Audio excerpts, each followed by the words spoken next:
Quando eu tinha 18 anos, minha família se mudou para 1.200 quilômetros de distância sem me avisar. Eles deixaram apenas um bilhete dizendo: "Você vai dar um jeito." 10 anos depois, eles tentaram voltar para minha vida. E olha, não estamos falando de uma família pobre que não tinha escolha. Meu pai tinha um bom emprego, minha mãe trabalhava também. Eles tinham dinheiro para alugar uma casa nova, comprar móveis, contratar caminhão de mudança, mas não tinham dinheiro para me levar junto. Ou melhor, não tinham vontade. Deixa eu te contar essa história desde o começo, porque o que aconteceu depois vai te deixar sem palavras. E fica até o final, porque a reviravolta quando eles voltaram é algo que você precisa ouvir. Era uma terça-feira de manhã quando tudo começou. Eu tinha acabado de fazer 18 anos na semana anterior. Acordei cedo porque tinha prova na faculdade. Quando saí do meu quarto, a casa estava estranhamente silenciosa. Silenciosa demais. Fui até a cozinha e não tinha ninguém. Chamei minha mãe, meu pai, meu irmão mais novo, nada. Aí eu percebi. As coisas deles não estavam mais lá. As fotos da parede sumidas. Os móveis da sala sumidos. A televisão sumida. Meu coração começou a bater rápido. Corri para o quarto dos meus pais, vazio. Corri para o quarto do meu irmão, vazio. Voltei correndo para a cozinha e foi aí que eu vi um bilhete na geladeira, preso com um ímã. Eu peguei o bilhete com a mão tremendo. Tinha apenas uma frase escrita com a letra da minha mãe. "Nós nos mudamos. Você tem 18 anos agora. Você vai dar um jeito. Boa sorte." Isso foi tudo. Não tinha endereço, não tinha telefone de contato, não tinha nada. Eu li aquele bilhete umas 5 vezes tentando entender. Será que era uma pegadinha? Será que eles iam voltar? Peguei meu celular e liguei para o meu pai.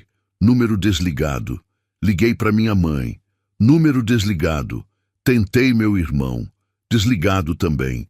Sentei no chão da cozinha vazia e a ficha começou a cair. Eles realmente tinham ido embora, sem avisar, sem conversar, sem dar chance de eu me preparar. E o pior, levaram meu irmão que tinha 15 anos e me deixaram aqui.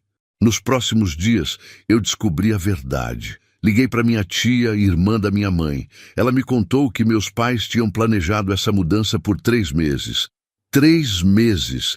E decidiram que não iam me levar porque eu já era maior de idade e poderia me virar sozinho. A casa onde a gente morava era alugada e o contrato estava no nome do meu pai. Ele simplesmente cancelou e foi embora. Eu tinha 10 dias para sair de lá. 10 dias. Eu tinha R$ 300 na conta, nenhum emprego fixo e estava no 2º semestre da faculdade. Mas sabe o que mais me machucou? Não foi nem a falta de dinheiro, foi o fato de que eles planejaram tudo isso e não tiveram coragem de me encarar. Fugiram como ladrões no meio da madrugada, como se eu fosse um problema que eles precisavam abandonar. Os primeiros dias foram os piores da minha vida. Eu chorava sozinho naquela casa vazia, sem entender o que eu tinha feito de tão errado para merecer aquilo. Mas no 5º dia, alguma coisa mudou dentro de mim. Eu sequei as lágrimas e pensei: se eles acham que eu não vou conseguir, vou provar que estão errados. Liguei para todos os meus amigos pedindo ajuda. Consegui um sofá para dormir na casa de um colega da faculdade por 2 meses. Vendi meu videogame, minha bicicleta, tudo que eu tinha de valor. Juntei R$ 1.200. Não era muito, mas era um começo. Imprimi 50 currículos e saí entregando em todo lugar. Mercado, lanchonete, loja, posto de gasolina. Qualquer lugar que estivesse contratando. Depois de 2 semanas e muitos nãos, consegui meu primeiro sim. Uma vaga de atendente numa loja de roupas. Salário mínimo, mas era dinheiro entrando. Trabalhava das 9 da manhã às 6 da tarde e ainda tinha aulas na faculdade à noite. Dormia 5 horas por dia. Final de semana eu fazia bicos de garçom em festas para ganhar um extra. Era cansativo? Era. Mas cada real que eu ganhava era uma prova de que eu estava conseguindo. 3 meses depois, consegui alugar um quarto numa república com mais 4 pessoas. Não era grande coisa. Era apertado, barulhento e o banheiro era compartilhado. Mas era meu. Eu tinha pago com o meu suor. Ninguém podia tirar aquilo de mim. E sabe o que aconteceu quando eu finalmente deitei naquele colchão fino no meu quartinho minúsculo? Eu sorri. Pela primeira vez em meses, eu sorri de verdade. Porque eu tinha conseguido, sozinho, sem a ajuda deles. E aquilo tinha um gosto de vitória que eu nunca tinha sentido antes. Essa foi minha primeira grande conquista, meu primeiro payoff. Eu tinha provado para mim mesmo que era mais forte do que imaginava. E isso me deu forças para continuar. Mas calma, porque a história só estava começando. O que veio depois foi ainda mais intenso. Agora vou te contar como eu transformei aquele quartinho de república no começo de algo muito maior. Porque os próximos 5 anos da minha vida foram uma montanha-russa de desafios, mas também de crescimento que eu nunca imaginei ser possível. Continuei trabalhando na loja de roupas por 1 ano. Nesse tempo, fui promovido 2 vezes, virei supervisor e meu salário aumentou. Não era muito, mas já dava para respirar um pouco melhor. Consegui até comprar um notebook usado para fazer os trabalhos da faculdade. Foi nessa época que eu comecei a entender uma coisa importante. Ninguém ia fazer nada por mim.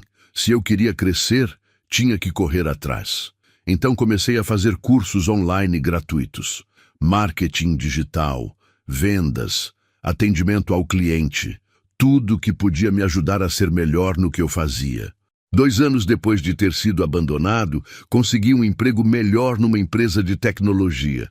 Não era a vaga dos sonhos, mas pagava quase o dobro do que eu ganhava antes. Saí da República e aluguei um apartamento pequeno só meu. Simples, mas era todo meu. A faculdade estava ficando pesada. Trabalhar o dia todo e estudar à noite não era fácil. Teve semanas que eu pensei em desistir.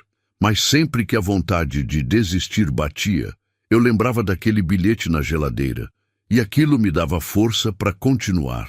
No 3º ano, aconteceu algo que mudou tudo.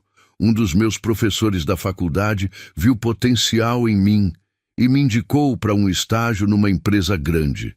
Era meio período, pagava bem e a melhor parte era na minha área de formação.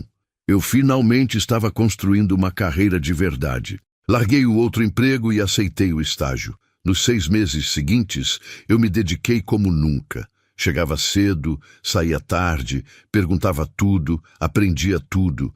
Queria mostrar que merecia estar ali. E funcionou. No final do estágio, me ofereceram uma vaga efetiva.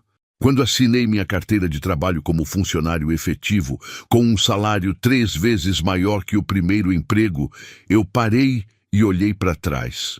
Tinha vindo de um bilhete na geladeira até ali, sozinho, e estava funcionando. Eu estava realmente conseguindo. Me formei na faculdade aos 23 anos. Fui o único da minha turma que trabalhou tempo integral durante todo o curso. No dia da formatura, eu estava sozinho na plateia, sem família para comemorar. Mas sabe de uma coisa? Eu não me senti sozinho. Me senti orgulhoso. Nos anos seguintes, continuei crescendo. Fui promovido, aumentei meu salário, mudei para um apartamento maior. Fiz amigos verdadeiros que se tornaram minha família escolhida. Conheci uma garota incrível que me apoiava em tudo. Minha vida estava finalmente nos trilhos. 5 anos depois do abandono, eu tinha um emprego estável, um apartamento legal, um carro quitado e estava feliz. Feliz de verdade. E o mais importante, eu tinha conseguido tudo isso sozinho, sem a ajuda de quem me abandonou. E isso não tinha preço. Essa segunda conquista foi ainda mais doce que a primeira, porque não era só sobre sobreviver, era sobre prosperar, era sobre transformar dor em combustível. E eu tinha feito isso.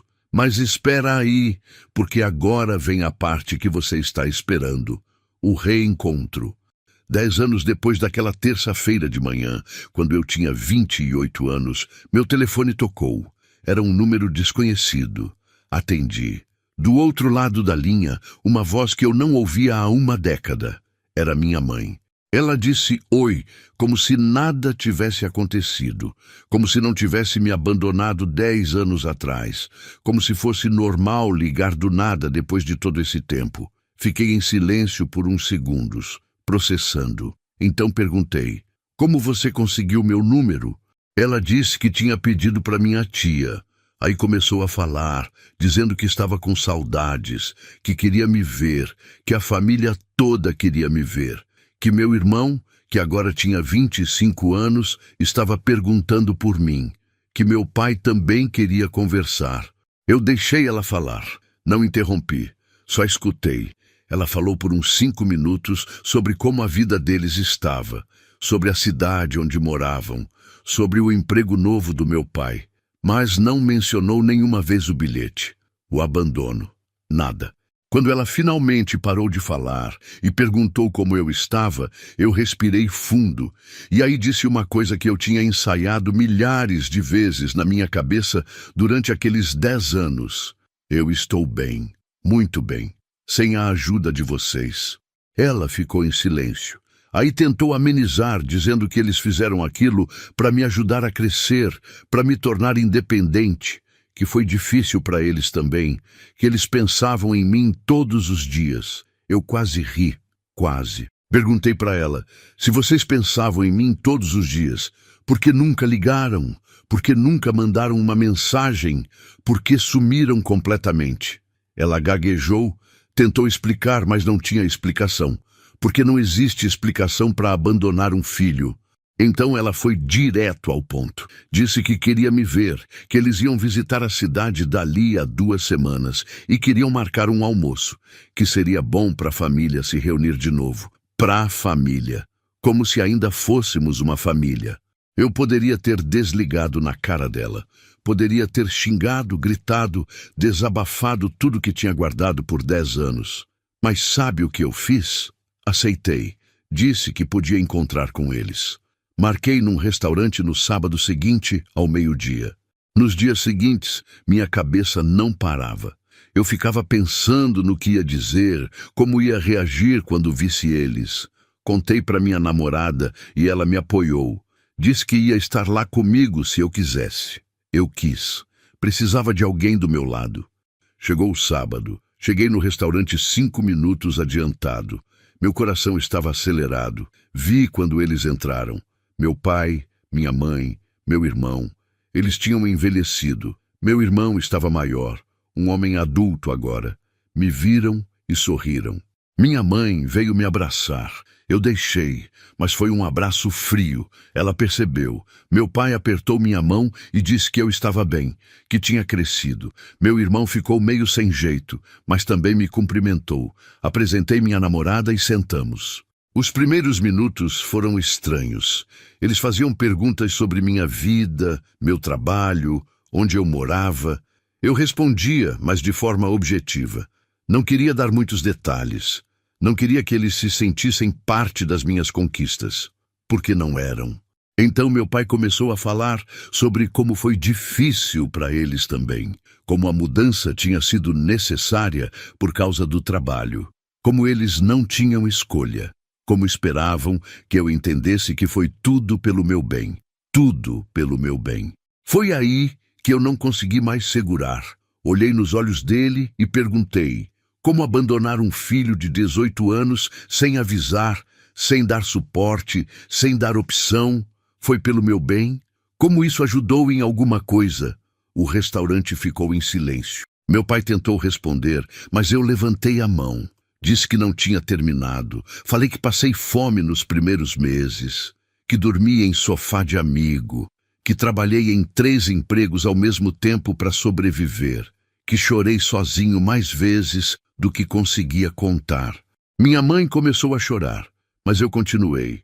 Disse que me formei sozinho, que consegui meu emprego sozinho, que construí minha vida sozinho, e que tudo que eu tenho hoje não foi graças a eles. Foi apesar deles. Foi porque eu me recusei a desistir quando eles desistiram de mim. Meu irmão estava olhando para baixo. Perguntei para ele se ele sabia que iam me deixar. Ele disse que não, que só descobriu no caminho, que perguntou por mim e disseram que eu ia ficar porque era maior de idade. Pelo menos, ele não teve culpa. Aí meu pai tentou se defender, dizendo que eles achavam que eu ia ficar bem, que eu sempre fui independente, que confiavam em mim. Eu ri. Ri de nervoso e de raiva. Disse que confiança não era largar alguém sem dinheiro, sem estrutura, sem nenhum tchau. Peguei minha carteira e tirei o bilhete. Sim, eu ainda tinha guardado aquele bilhete. Coloquei em cima da mesa. Vocês lembram disso? Você tem 18 anos agora. Você vai dar um jeito. Boa sorte. Isso é o que vocês chamam de confiança? Minha mãe pegou o bilhete com a mão tremendo e começou a chorar mais forte. Disse que se arrependia todo dia, que foi um erro, que não sabia o que fazer na época. Meu pai também disse que estava arrependido, que queria uma chance de consertar. Eu respirei fundo, olhei para minha namorada que segurou minha mão por baixo da mesa. E então eu disse a eles a verdade. Eu perdoava, não porque eles mereciam perdão, mas porque eu merecia paz. Carregar raiva por 10 anos estava me consumindo. Mas eu também deixei claro, perdoar não significava esquecer, não significava que íamos voltar a ser uma família feliz. O que eles fizeram deixou marcas que nunca vão sumir, e eu precisava que eles soubessem disso, que entendessem a gravidade do que fizeram. Disse que estava disposto a tentar ter algum tipo de contato, mas com limites, que iam precisar reconquistar minha confiança aos poucos, e que isso levaria tempo. Muito tempo, talvez anos, talvez para sempre. Eles concordaram, não tinham escolha. O almoço terminou meio pesado, mas necessário. Nos despedimos sem grandes abraços, só um tchau simples. Voltei para casa com minha namorada e desabei no sofá. Tinha sido intenso, mas também tinha sido libertador. Eu tinha falado tudo o que precisava falar. Nos meses seguintes, eles tentaram manter contato. Mensagens de vez em quando, ligações ocasionais. Eu respondia, mas mantinha distância. Não era frio, mas também não era caloroso. Era educado. Era o que eu conseguia oferecer naquele momento. Hoje, 3 anos depois daquele almoço, a gente tem algum contato. Conversamos de vez em quando, mas não é a mesma coisa. Nunca vai ser. E eu aprendi a aceitar isso. Algumas coisas na vida não têm conserto. Só tem aceitação. O que eu aprendi com tudo isso? Que família não é só sangue, é presença, é apoio, é estar lá quando a pessoa precisa.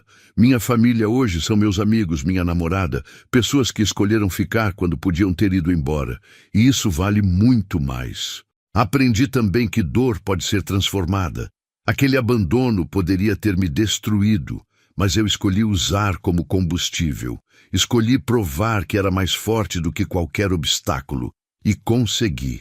E isso ninguém pode tirar de mim. Essa é minha história.